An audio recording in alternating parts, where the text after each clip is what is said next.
തിരുവനന്തപുരം നഗരത്തിൻ്റെ പകലുകൾ തിരക്കു പിടിച്ചതാണെങ്കിലും പത്മനാഭസ്വാമി ക്ഷേത്രത്തിൻ്റെ ഗർഭഗൃഹത്തിന് താഴെ സമയം നിശ്ചലമായിരുന്നു. പരിശോധനാ സമിതിയിലെ അംഗങ്ങൾ തങ്ങളുടെ കയ്യിലുള്ള ടോർച്ചുകൾ തെളിച്ചു. ആ വെളിച്ചം ചെന്നു പതിച്ചത് ബി നിലവറയുടെ സങ്കീർണമായ നിർമ്മാണ വൈവിധ്യത്തിലേക്കായിരുന്നു. ബി നിലവറ വെറുമൊരു മുറിയല്ല, മറിച്ച് 3 പടികളിലായി നിർമ്മിക്കപ്പെട്ട ഒരു ചൈതന്യ കേന്ദ്രമാണ്. അവർ പതുക്കെ ബോധ്യമായി. ഓരോ വാതിലും ഓരോ കടങ്കഥയായിരുന്നു. സമിതി അംഗങ്ങൾ ആദ്യം കണ്ടത് ഭാരതക്കോൺ കല്ലറ എന്നറിയപ്പെടുന്ന പുറത്തെ അറയാണ്. തറയിൽ സ്ഥാപിച്ചിരുന്ന അതീവ രഹസ്യമായ ഒരു ശ്രീചക്രമായിരുന്നു അത്. പത്മനാഭസ്വാമി ക്ഷേത്രത്തിലെ മുഴുവൻ ചൈതന്യത്തെയും ഈ ശ്രീചക്രമായ ബന്ധിച്ചിരിക്കുന്നു എന്നാണ് തന്ത്രശാസ്ത്രം പറയുന്നത്. ഈ അറയിൽ വെച്ച് സമിതി അംഗങ്ങൾ കാരണമായ ഒരു ഭയം അനുഭവപ്പെട്ടു. വായുവിന് കനം കൂടുന്നത് പോലെയും ഹൃദയമിടിപ്പ് വേഗത്തിലാകുന്നത് പോലെയും അവർക്ക് തോന്നി. ശ്രീചക്രം സ്ഥാപിച്ച് അറയുടെ ഏറ്റവും ഉള്ളിലായിട്ടാണ് ആ 3-ാം വാതിൽ സ്ഥിതി ചെയ്യുന്നത്. മഹാകല്ലറ. ഇതാണ് ലോകം ഇന്നോളം കണ്ടിട്ടില്ലാത്ത, തുറക്കാൻ കഴിയാത്ത ആ അത്ഭുതം. ഈ വാതിലിന് താക്കോൽ പഴുതുകളില്ല, ഒരു ലിവറോ ഹാൻഡിലോ പോലുമില്ല. കരിങ്കല്ലിലും ഇരുമ്പിലും തീർത്ത ഈ വാതിൽ ഭൂമിയിലേക്ക് വേരുകളിറക്കി നിൽക്കുന്നത് പോലെ ഉറച്ചു നിൽക്കുന്നു. ആ വാതിലിന് മുകളിൽ പടം വിടർത്തി നിൽക്കുന്ന 2 കൂറ്റൻ നാഗരൂപങ്ങൾ ടോർച്ച് വെളിച്ചത്തിൽ ജീവനുള്ള പോലെ തിളങ്ങി. ഈ വാതിൽ തുറക്കാൻ ശ്രമിക്കുന്നത് ക്ഷേത്രത്തിൻ്റെ അടിത്തറ ഇളകുന്നതിന് തുല്യമാണ്.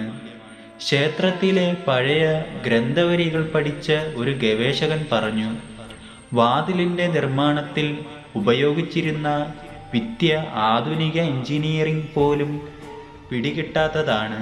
അത് വെറുമൊരു വാതിലല്ല, മറിച്ച് ക്ഷേത്രത്തിൻ്റെ നിലനിൽപ്പിന് ആധാരമായ ഒരു താക്കോൽ കല്ലാണെന്ന് ചിലർ കരുതുന്നു. ഈ വാതിൽ നീക്കം ചെയ്താൽ ക്ഷേത്രത്തിൻ്റെ പ്രധാന വിഗ്രഹം ഇരിക്കുന്ന ഭാഗത്തെ മൊത്തം ഘടനയും അത് ബാധിച്ചേക്കാം. ആധുനിക മനുഷ്യൻ തൻ്റെ എല്ലാ സാങ്കേതിക വിദ്യകളും ഉപയോഗിച്ച് ബി നിലവറയുടെ ഘടന പരിശോധിക്കാൻ ശ്രമിച്ചെങ്കിലും ആ മന്ത്രപ്പൂട്ടുകൾക്ക് മുന്നിൽ അവർക്ക് തലകുനിക്കേണ്ടി വന്നു. ബി നിലവറയുടെ ഓരോ ശിലയിലും പതിഞ്ഞിരിക്കുന്നത് വെറുമൊരു നിർമ്മാണ വൈവിധ്യമല്ല, മറിച്ച് ഭാരതീയ തച്ചുശാസ്ത്രത്തിൻ്റെയും തന്ത്രവിദ്യയുടെയും പവിത്രമായ ഒരു സംഗമമായിരുന്നു.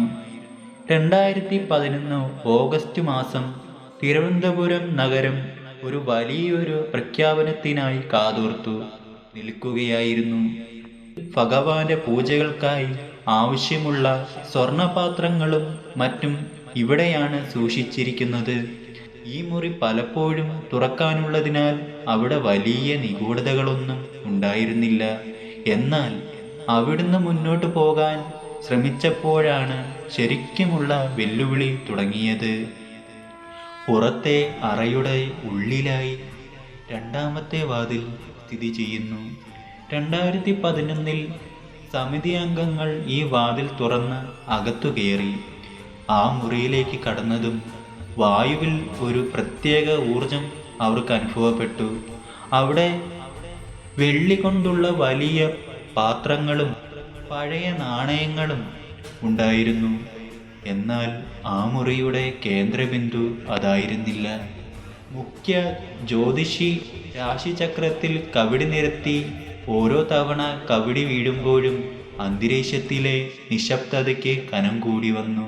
കവിടിയുടെ ഓരോ ചലനവും ഭഗവാന്റെ മൗനമായ ഉത്തരങ്ങളാണെന്ന് അവിടെ ഇരുന്നവർ വിശ്വസിച്ചു. പെട്ടെന്ന് മുഖ്യ ജ്യോതിഷിയുടെ മുഖം വിളറി. അദ്ദേഹം തൻ്റെ കൈവശമുള്ള താളിയോലകളിലേക്ക് നോക്കി. വിയർപ്പ് തുള്ളികൾ അദ്ദേഹത്തിൻ്റെ നെറ്റിയിൽ പൊടിഞ്ഞു. ഈശ്വര, ഇത് ശുഭകരമല്ല, അദ്ദേഹം വിറയ്ക്കുന്ന ശബ്ദത്തിൽ പറഞ്ഞു. മണ്ഡപത്തിൽ ഒരു അസ്വസ്ഥത പടർന്നു. ജ്യോതിഷികൾ പരസ്പരം നോക്കി. ഗണനത്തിൽ തെളിഞ്ഞത് ഭയാനകമായ ചില സത്യങ്ങളായിരുന്നു. ക്ഷേത്രത്തിലെ മറ്റ് നിലവറകളിൽ നിന്ന് കണ്ടെടുത്ത നിധികളെക്കുറിച്ചുള്ള ചർച്ചകൾ ലോകമെമ്പാടും നടക്കുമ്പോഴും ബി നിലവറ എന്ന കടങ്കഥയ്ക്കുത്തരം കണ്ടെത്താൻ ആധുനിക നിയമവ്യവസ്ഥയ്ക്ക് കഴിഞ്ഞിരുന്നില്ല. ഒടുവിൽ ഭഗവാന്റെ ഹിതം അറിയാൻ അഷ്ടമംഗല ദേവപ്രശ്നം നടത്താൻ തീരുമാനമായി. ക്ഷേത്രത്തിലെ പവിത്രമായ പന്തീരടി മണ്ഡപത്തിൽ ഭാരതത്തിലെ തന്നെ ഏറ്റവും പ്രഗത്ഭരായ 12 ജ്യോതിഷികൾ ഒത്തുകൂടി. നിലവിളക്കുകളുടെ സ്വർണപ്രഭയിൽ ആ മണ്ഡപം തിളങ്ങി. വായുവിൽ അഷ്ടഗന്ധത്തിൻ്റെയും കർപ്പൂരത്തിൻ്റെയും ഗന്ധം പടർന്നു. രാജകുടുംബാംഗങ്ങളും ഭക്തരും ശ്വാസമടക്കി പിടിച്ചു ആ ചടങ്ങുകൾക്ക് സാക്ഷ്യം വഹിച്ചു. ആ വാതിലിനപ്പുറം മനുഷ്യന്റെ കണ്ണുകൾ കാണാൻ പാടില്ലാത്ത ചിലതുണ്ട്. അത് സ്വർണമല്ല, അത് ഈ പ്രപഞ്ചത്തിന്റെ നിലനിൽപ്പിന് ആധാരമായ ഊർജമാണ്.